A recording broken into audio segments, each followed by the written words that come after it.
30 ఏళ్ల నుంచి తర్వాత గత గవర్నమెంట్ వచ్చినప్పుడు మీరు ముఖ్యమంత్రి అయినప్పటి నుంచి కూడా ఎండిఓ ఆఫీసుల దగ్గర కూడా ఎలక్షన్ వస్తే పంచాయతీ ఎలక్షన్స్ జీపులు అడ్డబెట్టి కుర్చీలు వేసుకొని కూర్చొని మా కార్యకర్తలు గాని మా లీడర్స్ ఎవరన్నా నామినేషన్ అయిపోతే నామినేషన్లు కూడా చించేసి ఈ రకమైన దౌర్జన్యాలు చేసిన తర్వాత మీరు దద్దమ్మలు మేము కాదు మా కార్యకర్తలు గాని ఈరోజు మా కార్యకర్తలు గాని మా నాయకులు గాని మొత్తం అంతా కూడా హీరోలు.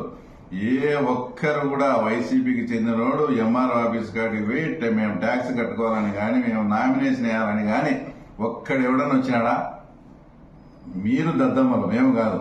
గతంలో ఎవరిని రానియకుండా చేసిన దానికి అప్పుడు మీరు దద్దమ్మలే. ఈ రోజు ఎస్ మేము మీరు చెప్పిన దాంట్లో ఇది తప్ప ఒప్పని కాదు. ఎస్ మేము చేసినాం, మేము చేస్తాం కూడా. ఇంతవరకు 78 నుంచి మీరు నిర్మించుకునే సామ్రాజ్యాన్ని ఈరోజు మా కార్యకర్తలు మా నాయకులు కూకట్టి వేళ్లతో సహా పెకలించి ఎవడే గాని నామినేషన్ గాని ట్యాక్స్ కట్టుకునేదానికి గాని ఎంఆర్ఓ ఆఫీసుకు వచ్చిన సందర్భం కూడా లేదు.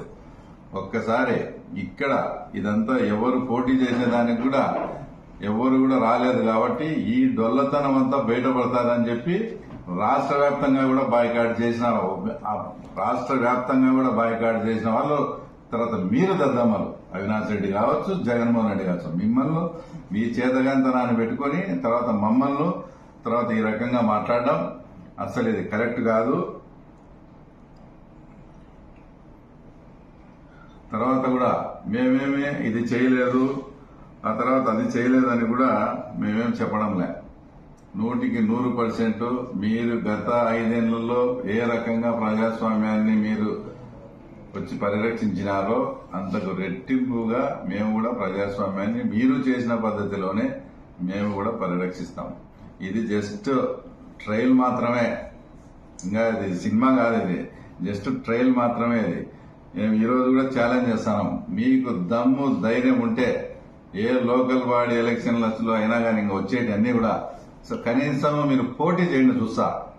మీ ఇట్లా చేస్తేనే ఇక్కడ పులిందల్లో రాజకీయం, ఇట్లా చేయమనే మా కార్యకర్తలు అందరు కోరుకుంటున్నారు. మీరు చేసినట్లే మేము ఇట్లనే చేస్తా. వచ్చే ఈ స్థానిక సంస్థల ఎలక్షన్ కానీ ఏ ఎలక్షన్లు అయినా కానీ మీకు దమ్ము ఉంటే మీరు పోటీ చేయండి. ఇట్లనే మేము చేస్తాం. ఇంకా మా ముఖ్యమంత్రి మమ్మల్ని కంట్రోల్ చేస్తా ఇంకా మమ్మల్ని చేస్తున్నాడు కాబట్టి పులిందల్లో కూడా మీరు ఇంకా ఆ రకంగా ఉంది. ఎందుకంటే మా ముఖ్యమంత్రి మీద గౌరవంతో ఉన్నాం. మా ముఖ్యమంత్రి మమ్మల్ని కంట్రోల్ చేయకుండా మాకు ఫుల్ పవర్ కనిస్తే ఆ సినిమా వేరే రకంగా కూడా ఉంటుంది. హెచ్చరిస్తాం. ఏమి ఇక్కడ నుంచి ఈరోజు నిన్న ఎట్లా జరిగినాయో ఒక్కడు కూడా నామినేషన్ వేసేదానికి కానీ ట్యాక్స్ కట్టించుకునే దానికి కూడా రాలే. భవిష్యత్తులో కూడా మా కార్యకర్తలకు నేను ఇన్ఛార్జ్ తీసుకునే రోజే నేను ప్రమాణం చేసిన తెలుగుదేశం పార్టీ కార్యకర్త గాని తెలుగుదేశం నాయకులు కూడా మీసం మెలేసి మేము తెలుగుదేశం రా అని అనిపించేట్టుగా మీ గౌరవం కాపాడుతామన్నాం.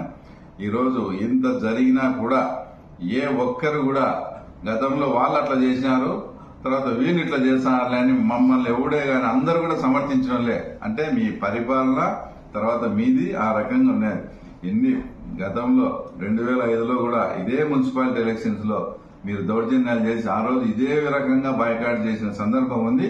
మళ్ళా మీతో కూడా ఆ రకంగా బాయ్కాట్ చేపించేదానికి మాకు ఈ రోజు 20 సంవత్సరాలు పట్టింది. తర్వాత మీరు ఈ మధ్య ఆ పుష్ప సినిమా చూసారా? దాంట్లో విలన్ పుష్ప సారీ చెప్తే టేప్ రికార్డ్ ఆన్ చేసుకుని పుష్ప సారీ చెప్పినాడని ఆనందంగా వింటాడు. అలాగా ఈ రోజు అవినాష్ రెడ్డి నోటి నుంచి మేము కలెక్టర్ కు లేఖ రాసినాం, అది రాసినాం, మమ్మల్ని ఇది చేయలే అని ఆ ఏడుపుకుంటి మాటలు ఏంటంటే మా కార్యకర్తలకు కూడా చాలా శ్రవణానందంగా ఉంది.